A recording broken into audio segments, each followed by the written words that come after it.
Hello students and welcome to Chemistry B.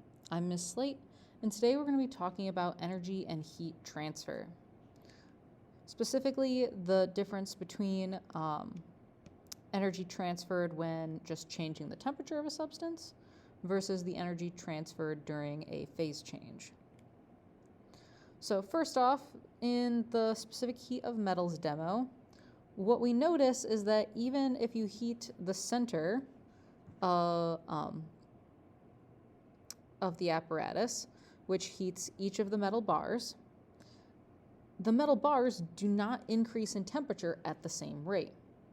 And that's because every substance has a unique specific heat. So what that means is that specific heat is the amount of energy required to raise the temperature of 1 gram of a substance by 1 degree. And this is a value that's unique to all substances.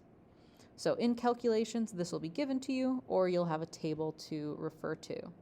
So when we are determining the amount of energy transferred during the change in temperature of a substance, we use the equation Q equals mc delta T, where Q is our symbol for the amount of heat absorbed or released in joules, m is the mass of the sample in grams, C is the specific heat of the substance, and delta T is the change in temperature. Remember, delta is just as a Greek letter that just means a change in something. So when we say change in temperature, we mean the final temperature minus the initial temperature. And so here's a table of some common specific heats. Like I said, this will be provided to you for calculations. What you should notice is at the very top is the specific heat for liquid water, which is very, very high, which is one of the many unique properties of water, is that it can absorb a lot of energy before actually changing its temperature. So let's look at an example. In this example, it says we have a sample of iron with a mass of 10 grams, and that temperature is changed from 50.4 degrees Celsius to 25.0 degrees Celsius. And it wants to know how much energy was released in this temperature drop. Well, first off, let's start by listing our given information, right? We know our mass is 10.0 grams.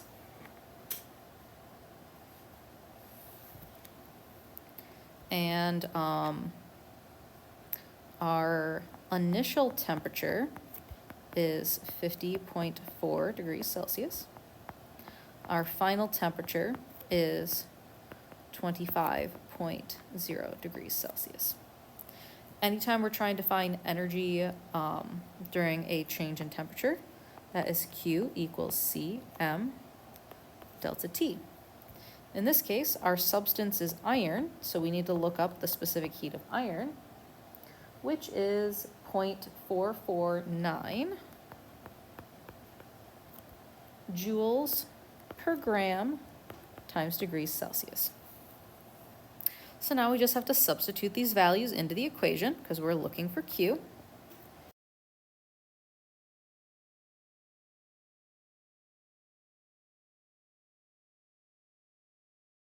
Remember, as always, change in temperature is the final temperature minus the initial.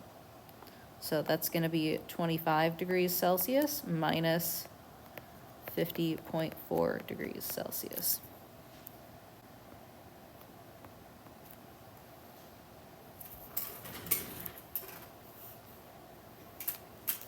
And rounding to significant figures, we get a negative 114 joules as our answer. Now, the reason the energy comes out as negative is because energy is being released in this case. So energy released is always going to come out as negative. Energy absorbed by a system will come out as positive. Now let's talk about phase changes, okay? Melting and vaporization both require us to add energy to a system, whereas freezing and condensation require us to remove energy from the system, and we talked about that in last chapter. However, the thing to keep in mind is that the energy you have to add to melt a substance is equal to the amount of energy you would have to remove to freeze it. Same thing with vaporization and condensation. The energy to go either way is going to be equal to each other. Again, the difference is just the sign, right? Because anytime energy is being added to a system, that is positive. Anytime energy is being removed from a system, that is negative. So we're going to watch a video of ice being heated till it melts, and then till that liquid water warms up and boils. And in the background, you're going to see a graph of temperature versus time. So I want you to pay attention to what happens during the phase changes.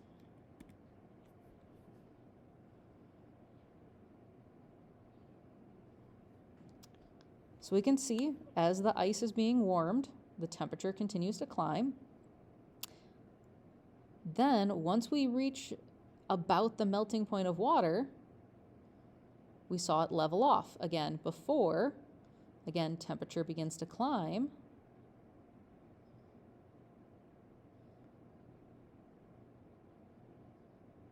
Until we reach about the boiling point of water.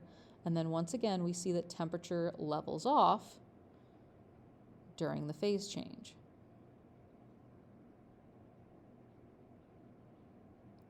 So what this is showing us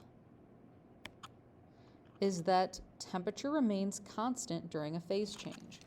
So when something is melting or when something is boiling, the temperature of the system remains constant. Another thing to keep in mind is that phase changes require a large amount of energy to be transferred. That's why we see it take some time to finish the phase change before temperature starts to increase again. So there's a couple of different equations that are very similar for how we determine the amount of energy required to vaporize or condense something versus the amount of energy required to melt or freeze something. So first off is what we call our heat of vaporization equation. To find the energy required to vaporize something, it's just the heat of vaporization constant times its mass.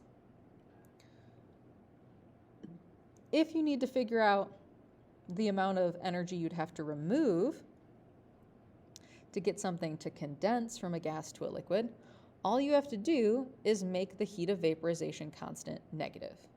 Because again, remember, energy being removed from a system is going to be quantitatively negative, while energy added to a system will be quantitatively positive. Very similar for if you need to figure out the energy to freeze or melt something. This is called the heat of fusion. So it's the energy required to melt a substance. And the equation to figure that out is just the heat of fusion constant times the mass. Once again, remember, if you need to figure out the amount of energy required to freeze something, just make your heat of fusion constant negative. Energy removed from a system is negative. Energy added to a system is positive. So let's look at an example. So in this question, it says, how much energy is required to freeze a 15-gram sample of water? Well, if we're talking about freezing something, we are talking about our heat of fusion equation. So the energy required for melting is equal to our heat of fusion constant times the mass. Now, keep in mind, though, that in this case, they want to know how much energy is required to freeze. If we're freezing something, we're removing energy from the system. So we're going to make that constant a negative. And then like I said, our main given information is that we have 15.0 grams of water. Then we just have to determine the heat of fusion for water, which is 333 joules per gram. And then we just have to substitute those things into our equation. So a negative 333 joules per gram, again, because we're removing energy from the system to freeze it, times 15.0 grams. We get, rounding to significant figures, a negative 4.1 Nope, we're gonna have to round up.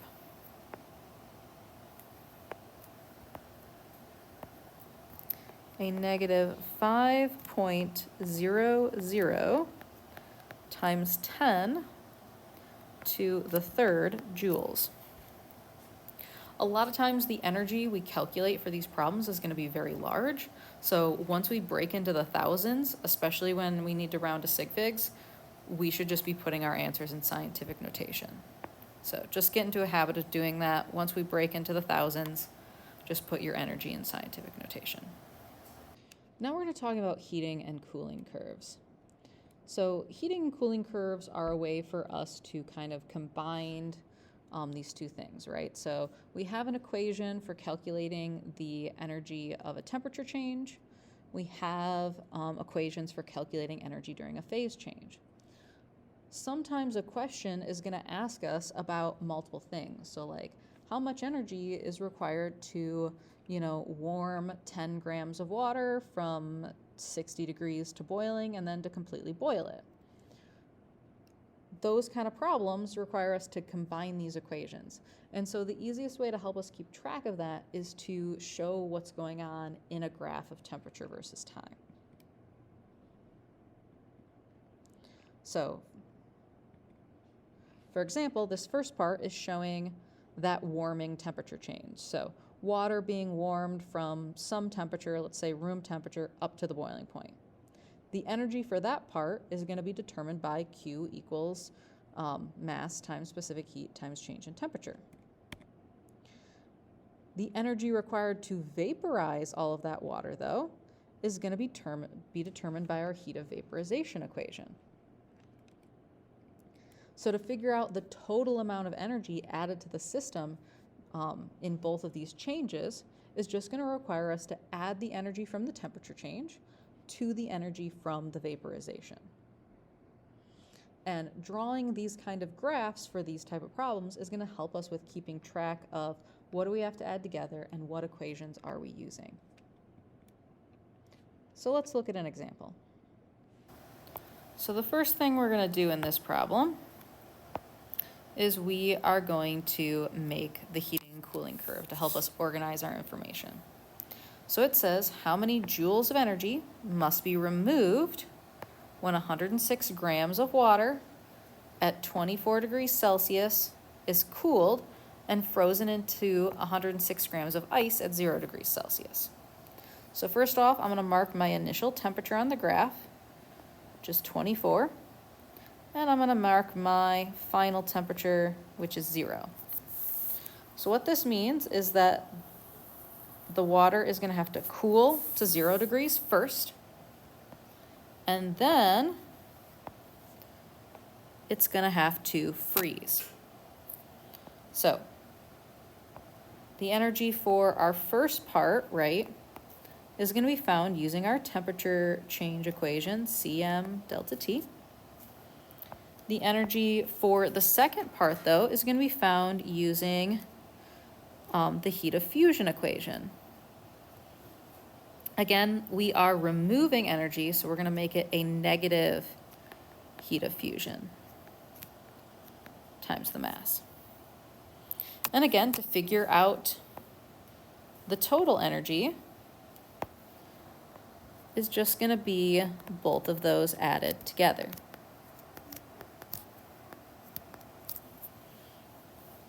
So now that we've got it organized in our cooling curve, now we're going to actually do out our calculations. So let's start with our given information.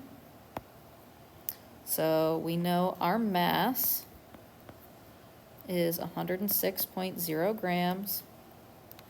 We know our initial temperature is 24.0 degrees Celsius. Our final temperature is 0 degrees Celsius.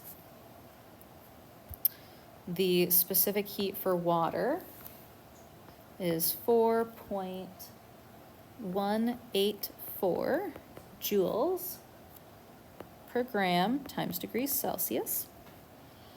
And the heat of fusion for water is 333 joules per gram. So that is all of our given information. Now we're just going to work out our equations. So remember, the total energy is going to be equal to the energy from the temperature change plus the energy from the phase change.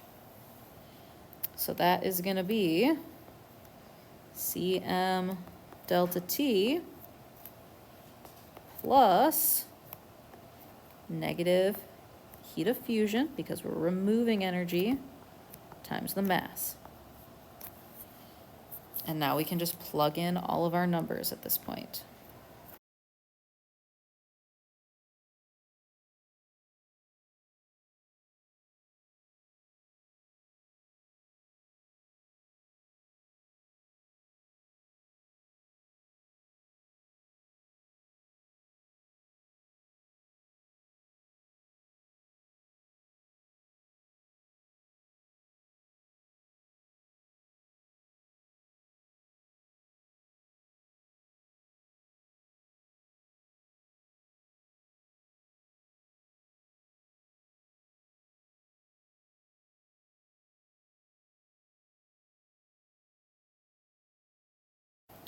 So our final answer comes out to negative 4.59 times 10 to the fourth joules for this problem. That's how you do heat and energy transfer problems.